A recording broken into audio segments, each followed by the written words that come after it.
21 की रात को जब इमरान खान साहब को ला रहे थे, 1 अगस्त को पिम्जी के सीनियर कार्डियोलॉजिस्ट ने जब इमरान खान साहब के लिए प्रेस्क्राइब किया कि उनको सीटी एंजियोग्राफी कराई जाए, कार्डियोलॉजी वार्ड के उस कमरे में, उस एरिया में वो फैसिलिटी ही नहीं थी।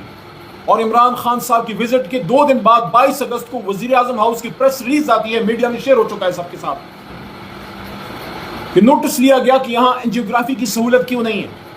यहां 2 सवाल खड़े होते हैं, यहां पिम्स की इंतजामिया पे 2 सवाल खड़े होते हैं कि वजीर आजम हाउस के लेवल पे क्या नोटिस लिया जाना पड़ेगा एक अस्पताल को ठीक करने के लिए? अस्पताल की इंतजामिया क्या कर रही है, जिली इंतजामिया क्या कर रही है, सीडीए क्या कर रही है, फायर एक्सटिंग्विशिंग सारा निजाम उनके नीचे आता है, और वजीर सेहत, वजारत सेहत क्या कर रही है, और वजीर आजम हाउस और वजीर आजम साहब इसी के लिए रह गए कि नीचे आपका सब सिस्टम कोलैप्स हो चुका है, आप नोटिस पे नोटिस ले रहे हैं। और उस नोटिस का नतीजा क्या निकला?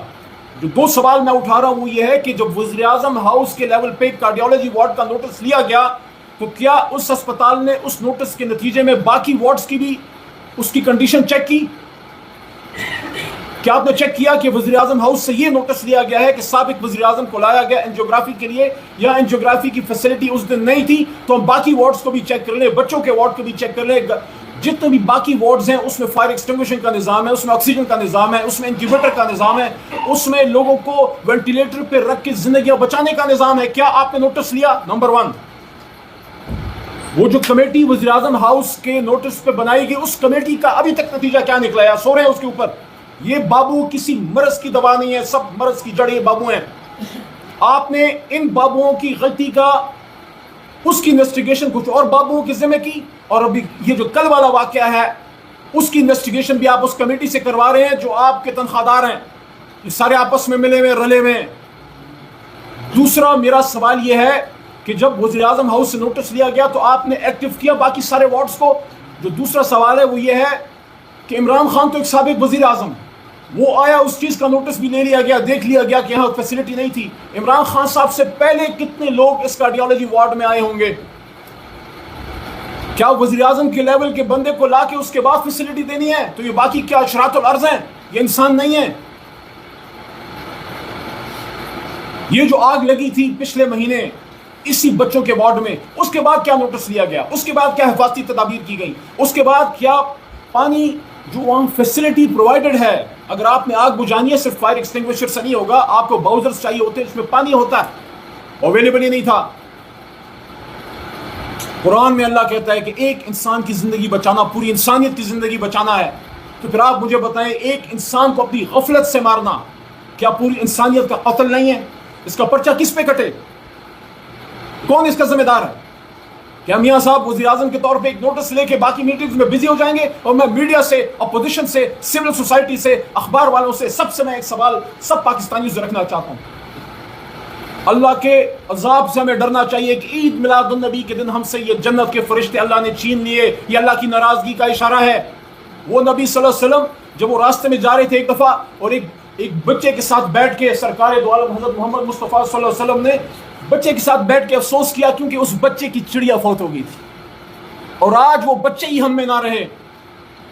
मैं ये नहीं कहता कि किसी ने जान के किया है, मैं ये नहीं कहता कोई चाहता था बच्चे मरे, लेकिन जब आप ड्यूटी पे होते हैं और आप गफलत करते हैं तो इट अमाउंट्स टू रेकलेसनेस, जिसका मतलब है कि आपकी गलती की वजह से, आपकी गफलत की वजह से, आपकी लापरवाही की वजह से आप तो अपने घर में चले जाएंगे, आप मुअत्तल हो जाएंगे, फिर बहाल हो जाएंगे। ये मीडिया भी 3-4 दिन शोर मचाएगा, हम भी शोर मचाएंगे।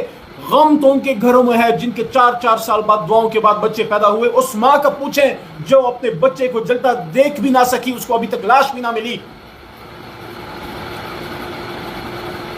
ये जो कमेटी इन्होंने बनाई है इंक्वायरी, मेरे दोनों सीनियर्स बैठे हैं, मेरे से सीनियर वकला हैं, पार्लियामेंटेरियन भी रहे हैं बाबर साहब। मैंने भी इस पार्लियामेंट की बारादरियों में और इन सिस्टम में थोड़ा वक्त गुजारा है, इस पर मैं कोई एतमाद नहीं है। अक्सर हमारे मुल्क में रुझान है कि सिटिंग जजेस के नीचे कमेटी बनाए, उस जजेस की कमेटियों का भी कोई नतीजा नहीं निकला। जजेस अपना नहीं पूछ सकते, किसी और का क्या पूछेंगे? जिन 6 जजेस ने एक सवाल उठाया था, वो 6 जजेस अब वो उनका भी अब पता नहीं चल रहा वो किधर किधर पोस्टेड है। ये पार्लियामेंटेरियन के तौर पर मैं ये कहता हूँ, ये पार्लियामेंट अपनी तनख्वाह हलाल करे, इसकी जिम्मेदारी ले। हम तो कायमा कमेटियों में नहीं है। मैं अपनी जमात को रिक्वेस्ट करूंगा कि सिर्फ इस एक इशू पे सेहत की कायमा कमेटी बनाए, جو قومی اسمبلی ہے اور سینٹ ہے اس میں ایک دن کے لیے جائیں اور ان سب کو وہاں لائن حاضر کریں، including health ministry, including C D heads, including PIMS انتظامیہ. یا اگر وہ نہیں کرتے تو میں اسپیکر نیشنل اسمبلی سے یہ استدعا کرتا ہوں کہ جوائنٹ ایک کمیٹی بنائیں سینٹ اور قومی اسمبلی کے ممبران کی، اور اس کو پارلیمنٹ کی سطح پہ انویسٹیگیٹ کریں اور کسی کا لحاظ نہ کیا جائے. جس نے اس میں جرم کیا ہے ان کو سزا قرار باقی دیں. ایک تو اس واقعے کی انویسٹیگیشن اور سزا، لیکن اس کے ساتھ ساتھ دوسری اہم چیز یہ ہے، دنیا کے مہذب ملکوں میں جب ایسا کوئی واقعہ ہوتا ہے نظام ہل جاتا ہے، نئی نئی قانون سازیاں ہوتی ہیں، نئے پریکٹسز ان پلیس ہو جاتے ہیں، اور اس ایک واقعے سے وہ سیکھ لیتے ہیں. ہم پتہ نہیں کب سیکھیں گے. ہمارے کتنے بچے ہم سے شہید ہو گئے. ہر طرح سے ہمارے بچے اور ہمارا معاشرہ جو ہے وہ نشانے پہ ہے. ایک دوسرے پہ ہم ذمہ داریاں ڈال رہے ہیں.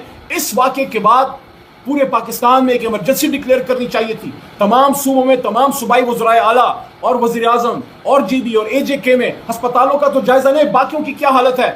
آپ 10-10 ارب کے جہاز تو خرید سکتے ہیں، لیکن آپ اپنے بچوں کو ایک ایک انکیوبیٹر میں، پنجاب میں باقی علاقوں میں، لیکن پنجاب بالخصوص ایک ایک انکیوبیٹر میں 3-3 4-4 بچوں کو ڈالا جاتا ہے.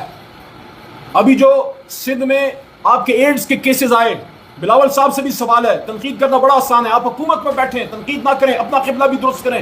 جو سندھ میں بچے ایڈز سے غلط انجیکشن لگنے سے، آپ مجھے بتائیں کسی کے بچے کو کسی کے غلط انجیکشن کی وجہ سے ایڈز ہو جائے، وہ والد تو صبح شام مرے گا. وہ تو صبح شام جو ہے اس کی اس کی تو اپنی زندگی اجیرن کر دی. تو اس واقعے سے ہم سبق سیکھیں، اس پہ قانون سازیاں بھی کریں، اس پہ انتظامی امور میں بھی ہم اپنے نظام کو ٹھیک کریں، اور آئندہ سے یقینی بنائیں کہ کم از کم اپنے ہسپتالوں میں جہاں لوگ اپنی زندگیاں بچانے جاتے ہیں وہاں ہمارے بچے جل کے تو نہ مریں. لیکن آخر میں کیا کہوں، ہم کس حکومت سے گلہ کر رہے ہیں، ہم کن کو بات کر رہے ہیں؟ وہ حکومت جن کے دل میں اتنا بھی رحم نہیں ہے کہ عید میلاد النبی کے دن لاہور میں ہمارے ایک ورکر، ہمارے ایک ساتھی زبیر نیازی صاحب جو خود تو تھے نہیں، ان کے گھر میں عید میلاد النبی کا ایک پروقار تقریب تھی، جہاں درود پڑھا جا رہا تھا، جہاں نبی پاک صلی اللہ علیہ وسلم اور صحابہ کرام اور اہل بیت کا ذکر ہو رہا تھا، جہاں نبی پاک صلی اللہ علیہ وسلم کی رحمت العالمین کا تذکرہ ہو رہا تھا. وہاں حملہ کروایا گیا کل لاہور میں، اور وہاں ہمارے ایک ورکر اشتیاق خان جو ہے وہ تیل میں جلس گئے ہیں، 70% وہ جلس گئے. شرم نہیں آتی آپ کو؟ آپ اور کوئی چیز نہیں تو عید میلاد النبی کا جو ایک پروقار، ایک سادہ، ایک روحانی ایک تقریب ہوتی ہے، وہ بھی آپ کے ظلم سے، آپ کے جبر سے جو ہے وہ بچی بھی نہیں ہے. میں مریم بی بی سے پوچھنا چاہتا ہوں، میں نواز شریف صاحب سے پوچھنا چاہتا ہوں، آپ لاہور میں ہوتے ہیں، آپ نے داتا کی نگری کو ظلم کی نگری بنا دیا ہے. یہ جو آپ نے کر دیا ہے، کیا ہم تو یہ کہتے ہیں کہ ہم انتقام نہیں لیں گے، لیکن ان ورکروں کے کلیجوں کو کیسے ہم ٹھنڈا کریں گے؟ عمران خان صاحب کس کس کے کلیجوں کو ٹھنڈا کریں گے کہ صبر کریں، ہم نے انتقام نہیں لینا؟ اس کو میں کیا جواب دوں؟ اشتیاق خان کو، علی محمد کیا جواب دیں جس کو کل نبی پاک صلی اللہ علیہ وسلم پہ درود بھیجنے کے جرم میں جھلسا دیا گیا؟ شرم کا مقام ہے. آخر میں پھر یہ مطالبہ کہ اس واقعے کو برش اسائڈ نہ کریں، اس کو ایک مثال بنائیں.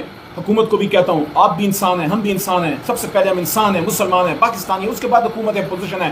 اس واقعے پہ قانون سازی کریں، قرار باقی سزا دیں جنہوں نے کیا ہے، اور اس کو بابوؤں کی کمیٹیوں کی نظر نہ کریں. پارلیمنٹ کے لیول پہ اس پہ بالکل ٹاپ ایک کمیٹی بنائیں جس میں دونوں طرف سے سینئر قیادت کو ڈالیں، اور وہ سیاست اس پہ نہ کریں، اللہ کی رضا کے لیے کام کریں. میں بابر امان صاحب کو بھی ریکویسٹ کرتا ہوں، آپ بھی آئیے اور اس پہ اپنے خیالات کا اظہار کیجیے. اور میں یہ سمجھتا ہوں کہ اس واقعے کو پوری سول سوسائٹی کبھی بھی بھولے نہ، ہم نے اس کو انشاءاللہ مثال بنانا ہے. بہت شکریہ.